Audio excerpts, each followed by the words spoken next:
In today's video, I'm going to teach you how to create a subaccount in Twilio.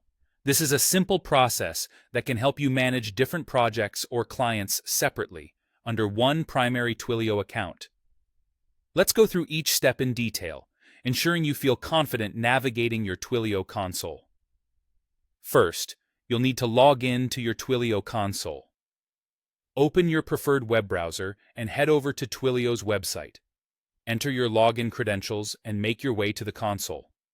Once you're logged in, you'll be welcomed by the main dashboard.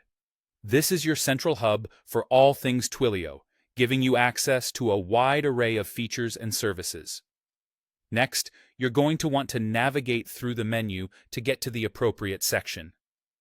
Move your cursor over to the left-hand side of the screen. You'll see a list of categories here. You're looking for the Admin section. It contains crucial account management tools. Hover over Admin and a drop-down menu should appear. From this menu, select Account Management and then choose Subaccounts.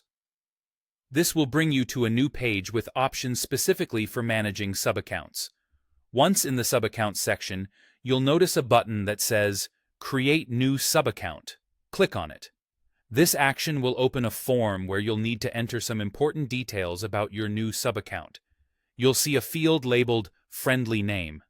This is where you can assign a human-readable name to your subaccount, something that will help you easily identify it later.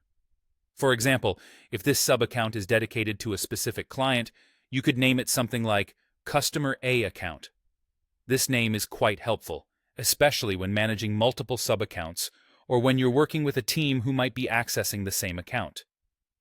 After you've entered your chosen friendly name, you're ready to create the subaccount. Simply click on the Create button. With one click, Twilio will set up your subaccount and it will now appear in your list of subaccounts. Each of these will be listed in the account drop-down, allowing you to quickly switch between them whenever needed. This setup is particularly useful if you are managing different projects or client engagements within Twilio.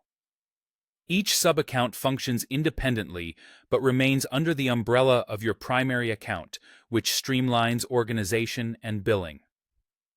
Creating subaccounts empowers you with better control over resources and permissions, which can be tailored for specific needs or clients. That's all there is to it. Thanks for following along. If you have any questions or need further assistance, make sure to check Twilio's extensive documentation or reach out for support.